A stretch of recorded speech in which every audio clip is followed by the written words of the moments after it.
Hello and welcome to Calhoun County Park, where we are home for the next 4 days. This is what I call hunting season in astronomy, the sweet spot of our calendar, and we are going to explore the universe from right here at one of my favorite locations, Calhoun County Park. Stay tuned, let's see what we get into.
Okay, so we are coming to you after Helene has come through the southeast of the United States, and our thoughts and prayers go out to all of those impacted in the Tennessee, North Carolina, mountainous Appalachian, southern Appalachian region.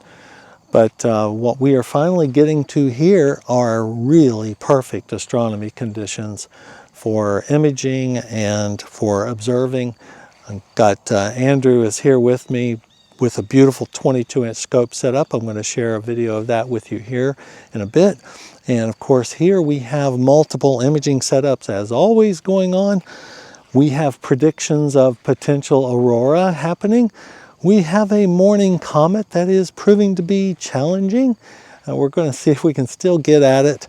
And but we're working on a couple of projects here, wrapping up some projects and starting some projects. So there's always something going on here with the imaging setup. So what I thought I'd do is take a minute here to welcome you to the channel, welcome you to Calhoun County Park. If you're new to the channel, I invite you to take a look at some of my history of videos, my archive of videos, where I go in depth into the park, into the astronomy cabin, where you can stay and rent, and the evolution of the park over the last several years. I've been coming here for several years now, and check out the archive of videos that I have that goes over Calhoun County Park. Also, I want to go over the equipment with you, show you what I'm using tonight to image, and some of the strategies behind it and what some of the focuses are. Again, if you're new to the channel, I invite you to check out some of my archives where I talk about the newfound focus of my astrophotography, where we're really diving back into the fine art print that I really had done about 10 years ago when I was doing the fine art photography. So that's where we're going back to, and that explains a lot of the equipment that I'm using now is all about developing a fine art astrophotographic print. So let me show you the equipment we're using. If you've seen my latest videos, you know I've been working on this configuration. This is the Astro-Physics 5-inch 130 refractor, and I've converted to full frame camera here, the ZWO ASI 6200 mm Pro, and the electronic filter wheel, and I did that with going to a full 3.5-inch focuser. It's an upgrade from my 2.7-inch. All of this to help improve the throughput of light without choking off any light through the light path coming back onto the sensor. But part of the challenge has been the spacing. And there's a new field flattener focal reducer that Astrophysics came up with that turns out my middle element had been reversed. So it really wasn't spacing being a problem. It was the middle element. I had to send it back for repair at Astrophysics. So we tested this, and we know this setup works beautifully now. So it's a 22 millimeter spacer. There's actually a 1 millimeter spacer here. This is the 52, I think 52, 55, I can't remember, adapter that does not choke off the light path, comes into the off-axis guider, comes into the electronic filter wheel, into the camera itself. We're still using our go-to guide scope, the Botter Vario Finder with ZWO 120 mm Mini, and on the old trusty Astro-Physics Mach1 mount. What I have done is working on O3. What I do with a dark sky is try to capture O3 and luminance channels, and I'm wrapping up VDB 152. I hope that's an image that we see here at the end of this video, and I'm thinking of starting a new project tonight. Setup number 2 is the Astrophysics 92 millimeter Stowaway. This is a standard go-to setup that I've had for several years now. The only thing fairly new is a new flattener. So this doesn't do any focal reduction, but it flattens the field for a full frame 35 millimeter. This is the Canon RA, so it's the modified full frame 35 millimeter. Beautiful RGB data. Been doing some M31 revisit. I'm going to try to work up some M31 data going into the fall. Hopefully have a finished product there. But tonight I think I'm going to try a new target. I'm going to go take a look at some of my bookmarked images to see what I want to go after. Of course, all of my setups use ZWO ASI systems. On the 130, that's a brand new ZWO ASI Air Plus. This is my original Plus, and that connects to the AM5 mount. And I just use the carbon fiber tripod, and all of this works beautifully. So we do have a pretty good Aurora watch on for tonight. This is actually Friday night, October the 5th, I think. So we're going to see if we get that developing. You know, when you're at a dark sky and you have some dark sky targets, you don't want a full sky aurora to really get in the way, but I'd take it. So the next 2 nights are supposed to be outstanding. We've had a mixture. I'll show some video here of the previous 2 nights of some windows, but never a good full night. We still had the Helene moisture that was hanging around, but that has definitely cleared, and you can see the conditions right now are looking very promising for tonight, and all of the predictors, forecast models for tomorrow night look outstanding. Here we are, Thursday night, October 3rd, and this is about 10:30. We started off the night pretty nice. We had all day fog. We never really lost the fog until about 1 o'clock this afternoon. And so there's still a lot of moisture hanging around in this atmosphere, and it did clear. We had a nice sunset, and it was started imaging at 8:30 and got to about 10, and we started to lose the sky from the southwest, and it eventually got into my imaging area over here to the north and up around the zenith on the north side. So right now we are looking at it's a milky sky, and let me show you real quick. We will do a sky quality measurement. Get the camera out of the way. Yeah, it's been pretty consistent of 20.95 tonight. So I'm not sure if things will clear off. The sky predicting apps have been a little inconsistent. They're contradicting each other. So we'll keep an eye on things, and hopefully we can get back to doing some imaging. But tomorrow night, Friday night, looks good. Saturday night, no jinx, looks like a rock. Well, right after I made the video last night, it was about 20 minutes and we got totally socked in. So this is our morning. Boy, there is nothing darker than a dark sky location that gets low-level ground fog. So this came in at about midnight last night. And so we just captured some darks and did some calibration frames for the setup. And tonight's supposed to be a nice night as well, so, or at least a full night. We kind of figured this fog would come in because of the, again, all the rain and moisture from Helene.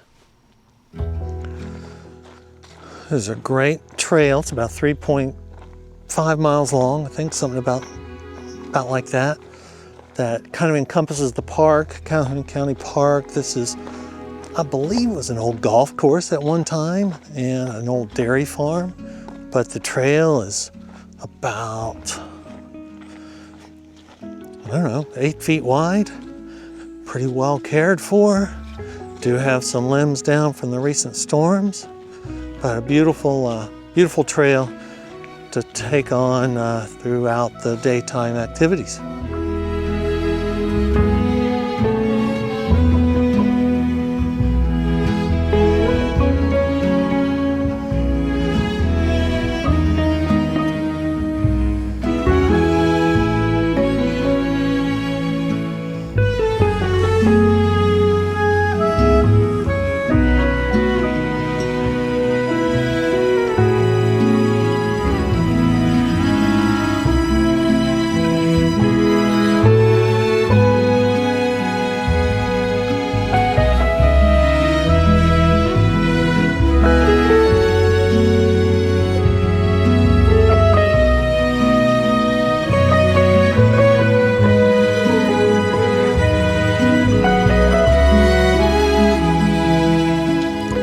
This would have been a very tough golf course.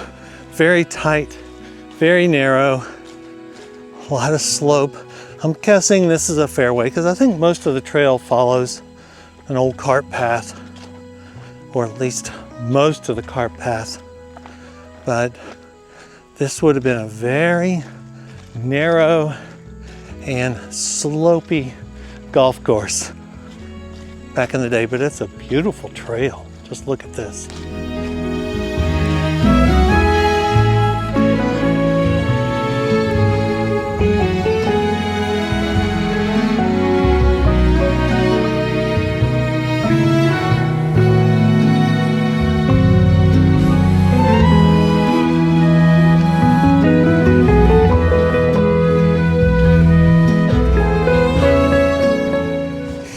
Well, that was an outstanding 3.5 mile walk. What a great trail. And finally, the sun is making an appearance. Hopefully, we can get rid of some of this moisture so we have a better night tonight than what is being predicted.